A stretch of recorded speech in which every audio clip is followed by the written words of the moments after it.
Hare Krishna. So here we are starting the session 12.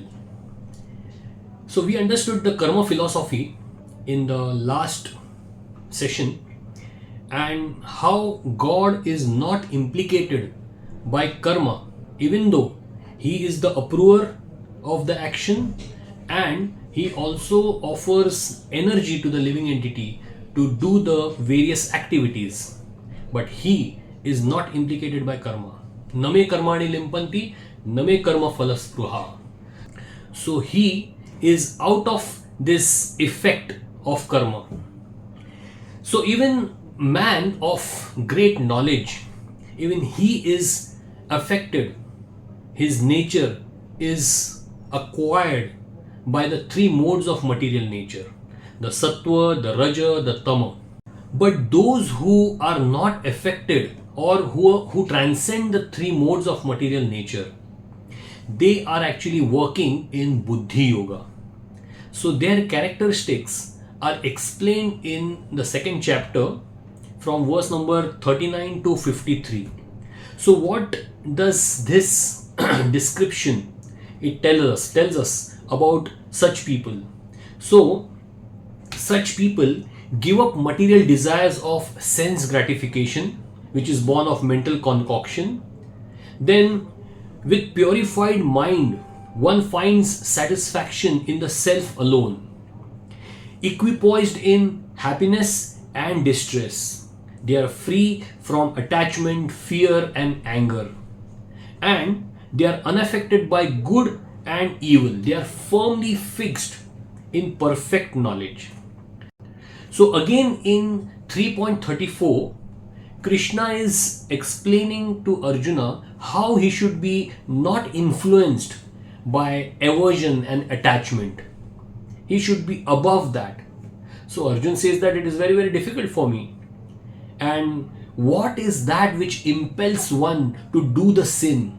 Even if he is not willing to do it, but still there is some force which is engaging him in doing sinful activities. Papa. So Krishna answers this question. Krishna says, Kama esha krodha esha rajoguna samudbhava mahashanu mahapapman vidhiyenam iha vairinam. So it is the lust, kama, which develops into krodha also. So kama is the greatest enemy of the living entity. There is a story of a farmer who was satisfied in his farming and his nice family. But as he hears about a great wealth in the forest, a desire makes him motivated to go to the forest and see. So he goes to the forest, and there, when he sees, he gets mesmerized by the beauty of the forest. There are wonderful valleys and wonderful trees, and there is a lot of honey and so much of wood and so much of minerals and pure water. So just gazing at it, the entire day passes, and then he realizes, oh, he has to gather the wealth. But then the night comes and it is pitch dark. He cannot see anything. He starts bumping into trees, and then suddenly he sees a tiger approaching. So he starts running for his life. But of course, no one can match the speed of the tiger. So he has to hide somewhere. So he sees a very old well there. So he jumps into the well. Unfortunately, there is no water in the well. So he just clings to one branch of a tree which has grown inside that old well. And then he is just waiting for the tiger to go. In the morning, he sees up, the tiger is still waiting for him. Then he looks down. There is a big king cobra snake waiting for him down. And now he says, what to do? But then there is also a beehive on the upper branch. And because he is dangling and moving, so the branch also is shaking. So all the bees, they come and start stinging him, biting him, and he has got a great pain. But then in that beehive there is a small one एक बूंद तैयार हो रहा होता है. There is a drop of honey, and then it falls down exactly on his tongue, and he says, "ये तो मीठा है." And then he looks up.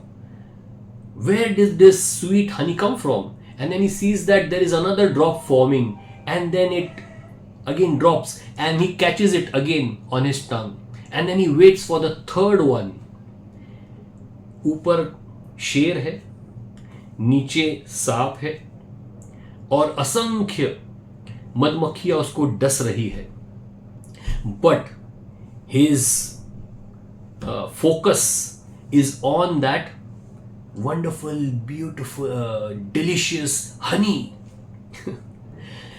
In this material world, this lust that we are trying to get some pleasure out of it. It is compared to that one drop of honey.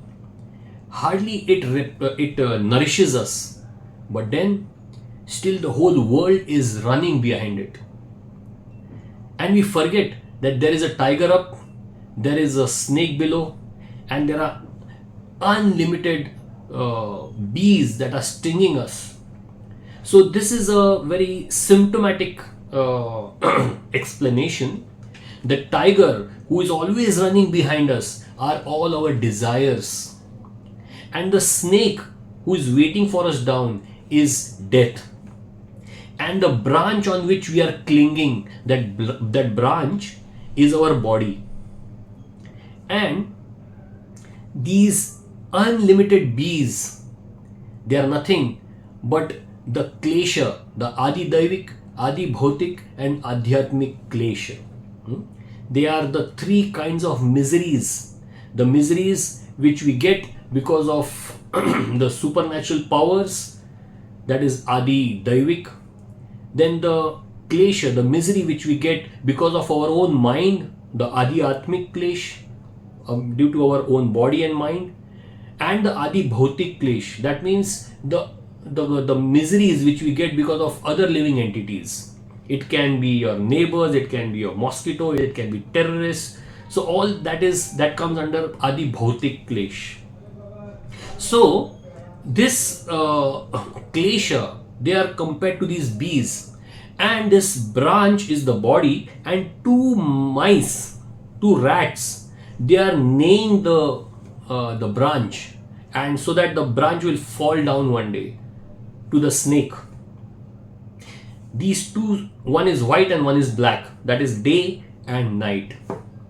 So we have to understand our very precarious, this very difficult condition in which we are. But the problem is that we are focused on that temporary pleasure that we get, and we forget the goal of our life. So what to do? This attraction to what it is actually we are getting attracted to, it is dull matter. So this dull matter, Krishna says, the senses are superior to the dull matter, and the mind is superior to the senses, and intelligence is higher, superior than the mind. But who are we? We are souls. So soul is much, much higher than even the intelligence. And why is Krishna telling us that? Because the sitting place of lust, he describes, is in the senses, in the mind, and even the intelligence. So this lust is influencing all the three, the senses, the mind, and also the intelligence. To get into a sinful activity, we also require intelligence. So there also the lust, so that is a sitting place of lust. So how to destroy this lust, or how to overcome this lust? So Krishna says that even in the second chapter, he has told in the 59th verse, Vishaya vinivartante niraharasya dehinam raso varjam raso prashtyasya param drishtva nivartate. Go for a higher taste. Like everyone every day is having sukhi roti, basi roti. But then if he is given kheer and puri, then it is easy to give up the sukhi roti or basi roti, right? So in the same way, if one develops a higher taste, then again in chapter 3, in the 41st verse, Krishna says you must control the senses. And again, he says in 3.43 that you strengthen your intelligence with spirituality. So now what is all this? We must develop transcendental knowledge. If that transcendental knowledge is fed to the intelligence, then we can gather the strength to say no to the senses, say no to the mind. So what is that transcendental knowledge? We will be seeing in the next video. But we have to understand the difference between our needs and our desires. So what are our needs? According to the Panchakosh and the Annamay Kosh, we need, our desires are basic needs: roti, kapda, makan, our food, clothing and shelter.